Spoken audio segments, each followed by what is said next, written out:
అశనం గరళం ఫణీకలాపో వసనం చర్మ చ వాహనం మోక్ష మమ దాస్యసి కిమస్తి శంభో తవ పాదాంబుజ భక్తిమేవ దేహి.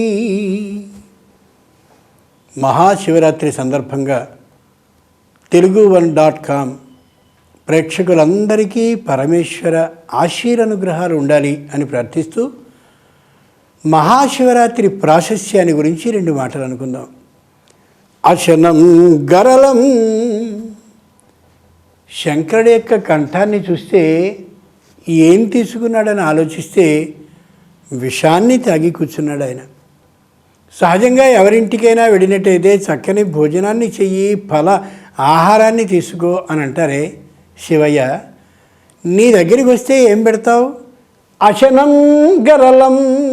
నేను విషాన్ని తాగాను, నీ కూడా కాస్త ఇమ్మంటే ఇస్తాను అంటావు. బాబో మాకు వద్దు. ఫణీకలాపహ. పోనీ ఆహారాన్ని పెట్టినటువంటి సందర్భంలో ఏదో ఒక వస్తువునిచ్చి నాయనాయి తీసుకో అని చెప్పి బహుమతిగా ఏదైనా ఇస్తారు. పోనీ అలాంటి బహుమతిగా ఏమి ఇస్తావో అని ఆలోచిస్తే ఫణీకలాపహ. నీ ఒంటి నిండా పావుని అలా దిగేసుకుని ఉంటావు కాబట్టి తీసుకోయా ఒక పావుని అని ఇస్తానంటావు అనుకో, అబ్బో మేము భరించలేం. వసనం చర్మచ్చ. ఇంటికి వచ్చినటువంటి చుట్టానికి అన్నం పెట్టేటటువంటి సమయం మనకు లేనప్పుడు, బహుమతిని ఇచ్చేటటువంటి వీలు కూడా దొరకనప్పుడు, ఇంట్లో ఎవరో మనకి పెట్టినటువంటి ఒక వస్త్రాన్ని అయినా ఇచ్చి నమస్కరిస్తాం, అయా ఏవి అనుకోవద్దని ప్రార్థిస్తాం. అలా నీ ఇంటికి వచ్చిన మాకు ఏ వస్త్రాన్ని ఇస్తావు అని ఆలోచిస్తే వసనం చర్మ చ. నువ్వు కట్టుకునేది ఏనుగు చర్మం, పులి చర్మం. అది మార్చి ఇది మార్చి 2 కట్టుకుంటూ ఉంటాయి కాబట్టి ఇదిగో ఏనుగు చర్మాన్ని ఇస్తానన్నావు అనుకో, ఎలా కట్టుకుంటాం మేము? కానీ కాదు కదా. వాహనం మోక్ష. భోజనాన్ని పెట్టే అవకాశం లేకపోతే, బహుమతిని ఇవ్వడం సాధ్యం కాకపోతే, వస్త్రాలను ఇవ్వడం అనే పని కుదరనప్పుడు కనీసం ఊరు చివరిదాకానైనా సాగనంపుతాం మనకున్నటువంటి వాహనం మీద. పోనీ నీ వాహనం ఏమిటి, నువ్వు ఎలా సాగనంపుతావని ఆలోచించి నీ ఇంటికి వచ్చినప్పుడు మమ్మల్ని అడిగితే, మేం కానీ మిమ్మల్ని కోరితే వాహనం మహా ఉక్ష. బాగా నిదానంగా నడిచేటటువంటి ఎద్దు నీ వాహనం, దాని మీద కూర్చోమంటే అంతకంటే నడిచి మేము తొందరగా వెళ్ళిపోతాం కదయ్యా. ఆదిశంకరాచార్యుల వారు ఆట పట్టించారు ఈ శ్లోకంలో శంకరుణ్ణి అని మాట అన్నారు. మమ దాస్యసి కిమస్తి శంభో. అసలు నాకంటూ నువ్వేమిస్తావు? అంతేకాదు, ఇవ్వడానికంటూ ఏముంది అని వేళాకోళం చేసి తవ పాదాంబుజ భక్తిమేవ దేహి. ఏమీ వద్దు స్వామి, నీ పాదపద్మాలని నిరంతరం ఆరాధించేటటువంటి భక్తిని ఇవ్వయ్యా చాలు అన్నారు. ప్రాచీనులు మహాద్భుతమైనటువంటి ఆ నిష్ఠాపరులు కాబట్టి అంతటి శివస్వరూపాన్ని చిన్న శ్లోకంలో ఇమిడిచి చెప్పారు ఆదిశంకరాచార్యుల వారు. ఏమిటి దీని అంతర్థం? అశనం గరళం. ఆయన కంఠానికి ఉన్నటువంటి విషాన్ని చూస్తూ మనం ఓ మాట అనుకోవాలి. దేవతలు, రాక్షసులు ఆ పాల సముద్రాన్ని చిలికేటటువంటి సందర్భంలో ఏమొచ్చినా ఆ వస్తువుని అందరూ తీసుకువెళ్ళారు, ఆనందంగా అనుభవించారు తప్ప భయంకరమైన పొగని చిమ్ముతూ వేడిగా కనిపించేటటువంటి హాలహలవనే పేరు కలిగిన విషం వచ్చేసరికి దేవతలందరూ పారిపోయారు, విష్ణువుతో సహా. ఆ సందర్భంలో ఆ విషాన్ని నేను స్వీకరిస్తాను అని స్వయంగా విషాన్ని స్వీకరించాడు శంకరుడు. ఆ కంఠంలోకి వెళ్ళినటువంటి ఆ విషాన్ని అలా మింగుడు పడకుండా ఆపింది పార్వతి. కాబట్టి పార్వతీ పరమేశ్వరులు ఇద్దరూ కానీ అవేళ ఆ విషాన్ని స్వీకరించడం అనే కార్యక్రమంలో భాగస్వాములు అయి ఉండకపోతే మనమంటూ ఉండేవాళ్ళం కాదు. ఆ విష అగ్ని సర్వలోకాలని హరించి వేసేది.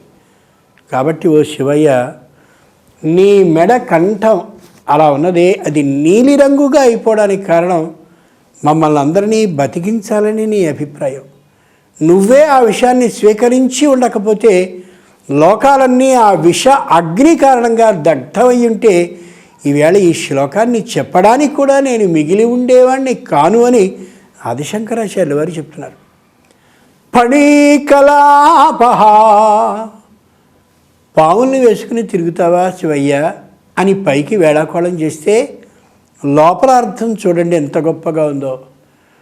లోకంలో ఎక్కడ ఏ చిన్న సంస్థ అయినా పెద్ద సంస్థ అయినా పెద్ద సంస్థ అయినా అందరూ చిరునవ్వుతో ఒకళ్ళకోళ్ళు పలకరించుకుంటూనే ఉంటారు కానీ లోపల చిన్న పాములు, పెద్ద పాములు, బురద పాములు, తాచుపాములు అన్నీ ఉంటాయి.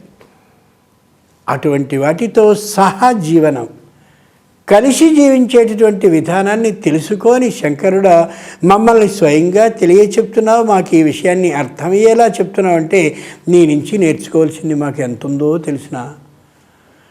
వ్యక్తిలో కూడా ఈ విధమైనటువంటి సర్పలక్షణం ఉంటుందనే యథార్థాన్ని మేము గమనించగలుగుతున్నాం నీ కారణంగా. పైకి చిరునవ్వునే నవ్వుతూ ఉన్నప్పటికీ పాము ఏ విధంగా రహస్యంగా కాటేస్తుందో, కాటు వేసిన వేళ వాడు విషం ఎక్కి విపరీతంగా బాధపడుతూ ఉండేటటువంటి వేళ పాము ఎలా చూసి మౌనంగా ఉంటుందో అలా వ్యక్తి కూడా ఒకడికి అపకారాన్ని చేశాక అపకారం చేయబడ్డ వ్యక్తి విలవిలలాడిపోతుంటే బాధతో అలా మౌనంగా ఏం తెలియని వాడిలా వ్యక్తి చూస్తుంటాడు. కాబట్టి పాముకి మనిషికి ఇంత సంబంధం ఉంటుందనే యథార్థాన్ని తెలియచేస్తూ పాములతో కలిసి ఎలా ఉండాలో ఆ విధానాన్ని నేర్చుకొని చెప్తున్నటువంటి నీ నుండి ఎంత నేర్చుకోవాల్సి ఉంది మేము. వసనం చర్మచ్చ, పగటిపూట గజ చర్మాన్ని కడతావు, రాత్రిపూట వ్యాఘ్ర చర్మ పులి చర్మాన్ని కడతావు. నువ్వు ఎంత గొప్పవాడివి. పైకిది వేళాకోళం మాటగా కనిపించిన లో మహాద్భుతమైన విశేషం. లోకంలో ఏ పట్టుబట్టలు ఉన్నాయో అవన్నీ మీరు తీసుకోండిరా, ఎవ్వరికీ అక్కర్లేనటువంటి వాటిని నేను ధరిస్తాను అని అంటున్నావే. నీలాంటి ఉత్తముడైనటువంటి తండ్రి లోకంలో ఎవరైనా ఉంటారా? ఉదాహరణకి ఇంటికి నాన్న ఏదైనా ఒక అరటిపళ్ళు కానీ మరోటి కానీ తినడానికి తెచ్చినట్టయితే ఆ అరటిపళ్ళకి కొద్ది డాగుతనం ఉన్నా, కొద్దిగా ఎక్కడైనా కొద్ది కుళ్ళి ఉన్నా, మరేదైనా ఉన్నా పిల్లలకి అట్లాంటి వాటిని పెట్టాడు. మంచి పళ్ళని పిల్లవానికి ఇచ్చి ఆ కుళ్ళినవి, డాగిపోయినవి, కొద్దిగా సరిలేనటువంటివి తాను ఇష్టంగా తింటాడు. అంచేత పట్టుబట్టలు, మెత్తగా ఉండేటటువంటి అమోఘమైన వస్త్రాలు, రంగురంగులతో ఆకర్షణీయంగా ఉండే వస్త్రాలన్నీ మీరు తీసుకోండిరా అని ఎవ్వరికీ అక్కర్లేనటువంటి ఏనుగు చర్మాన్ని, వ్యాఘ్ర అంటే పులి చర్మాన్ని కట్టి మాకు ఎంత నేర్పుతున్నావయ్యా శంకరయ్య. వాహనం మహా ఉక్ష, నిదానంగా ఆ వృషభం అంటే ఎద్దు మీద నడిచే తనాన్ని నువ్వు స్వయంగా ఏర్పాటు చేసుకుని వెడుతున్నావే. మాకేం మాట చెప్తున్నావు? ఏ పని అయినా నిదానంగా ఆలోచించి అడుగులు వేసుకోవాలి తప్ప సహసా విదధీత నక్రియాం, వేగంగా ఏ పనిని చేసినా దానివల్ల అనర్థమే వస్తుందని కొత్త విశేషాన్ని తెలియచెప్తున్న నీకు మేము ఎంత రుణపడి ఉండాలి. పైగా ఉక్ష అంటే ఎద్దుని వాహనంగా చేసుకున్నావంటే ఎంతో విశేషం మాకు గోచరిస్తోంది. మన దగ్గర ఉన్నటువంటి రూపాయి నాణ్యం దగ్గర నుండి 1000 రూపాయల కాగితం వరకు పరిశీలించి చూస్తే 3 సింహాల కింద గుండ్రగా ఉండే అశోక చక్రానికి ఇటుపక్క అటుపక్క పరిశీలించి చూస్తే ఓ పక్కన గుర్రం, ఓ పక్కన ఎద్దు కనిపిస్తుంది. గుర్రం వ్యక్తి యొక్క శక్తికి సంకేతమైతే ఎద్దు ధర్మానికి ప్రతీక. కాబట్టి పెద్దదైన ఎద్దు మీద నువ్వు వెడుతున్నావు అని అంటే నిత్యం ధర్మానికి అనుగుణంగానే నేను అడుగులు వేస్తూ కదులుతాను అని చెప్తున్నావే. ఎంత ఉత్తముడివయ్యా. ధర్మబద్ధంగానే అశ్వం అంటే ఇటు పక్క గుర్రం నీ శక్తిని వినియోగించి ధనాన్ని సంపాదించాలి అనే యథార్థాన్ని చెప్తూ ఎంతటి మహావిశేషాన్ని మాకు తెలియచెప్తూ మార్గదర్శకుడిగా అవుతున్నావు. అందుకోసమని నువ్వు మాకేమి ఇయ్యకు, నీ రూపాన్ని బట్టి ఇంత విశేషాన్ని తెలుసుకోగలిగిన అవకాశాన్ని నువ్వు ఇస్తున్నావు. కాబట్టి తవ పాదాంబుజ భక్తిమేవ దేహి. నీ పాదాలని నిరంతరం ఆశ్రయించి భక్తితో పూజించే అవకాశాన్ని ఇయ్యని ఆదిశంకరాచార్యుల వారు ఈ శ్లోకంలో అత్యద్భుతంగా ఆ శంకరుణ్ణి స్తుతించారు.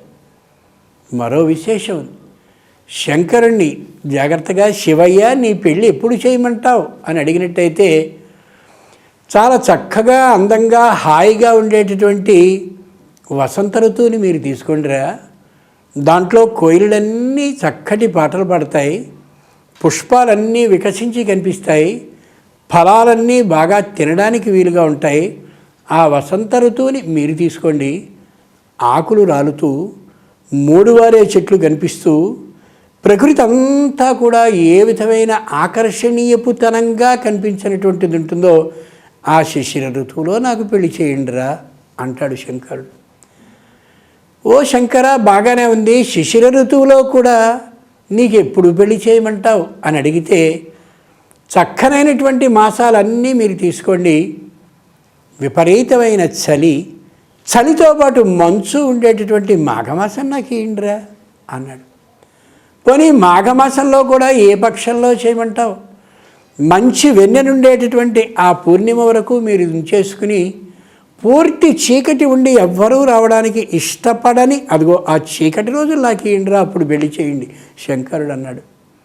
అదేమిటయ్యా, చీకటి రోజుల్లో పెళ్లి చేయమంటావా? ఆ చీకటి దట్టంగా ఉండేటటువంటి రోజుల్లో కూడా ఎప్పుడు చేయమంటావు? బాగా అమావాస్యకి ముందు వచ్చేటటువంటి చతుర్దశి రోజున ఏ చీకటి దట్టంగా ఉంటుందో ఆ రోజున పెళ్లి చేయి. అయ్యయ్యో, ఆ రోజు అడుగుతున్నావా? అవును, ఆ రోజున కూడా ఏ సమయంలో పెళ్లి చేయమంటావు? మీరందరూ సుఖనిద్ర చేస్తూ అయ్యో ఆ సమయం మాకు అనుకూలం కాదు కాబట్టి మేము రాలేకపోయామని మీరు అనేటటువంటి ఏ తెల్లవారుజాముందో అప్పుడు నాకు పెళ్లి చేయండి. ఆశ్చర్యంగా ఉంది. నీ పెళ్ళికి ఏం తెమ్మంటావు? చందనాన్ని మీరుంచుకోండి, విభూతిని నాకు తండి. సువాసన కలిగిన మల్లెల్ని మొల్లల్ని పుష్పాలని మీరుంచుకోండి, తుమ్మి పువ్వులని వాసన లేని వాటిని నాకు తండి. అమోఘమైన ముత్యాలని స్వయంగా మీరు తీసుకోండి, రుద్రాక్షరాన్ని నాకు అలా తల మీదుగా పోయండి. ఇలా చెప్తాడు శంకరుడు. ఆ శంకరునికి ఆమోదాన్ని చెప్తుంది అమ్మవారు. ఆలోచించుకు చూడాలి. లోకంలో ఎక్కడైనా సరే తండ్రి తల్లి అనేవాళ్ళు పిల్లలకి అన్నిటినీ మంచివైన వాటిని ఇచ్చి వారెవ్వరికీ అక్కర్లేని వాటిని ఇష్టంగా స్వీకరిస్తారు తల్లిదండ్రులు, యథార్థమైన తల్లిదండ్రులు. అందుకే నిజమైన తల్లిదండ్రులు ఎవరు అంటే జగత పితరౌ వందే పార్వతీ పరమేశ్వరౌ. నిజమైన తల్లిదండ్రులు ఎవరు అంటే పార్వతీ పరమేశ్వరుడు మాత్రమే.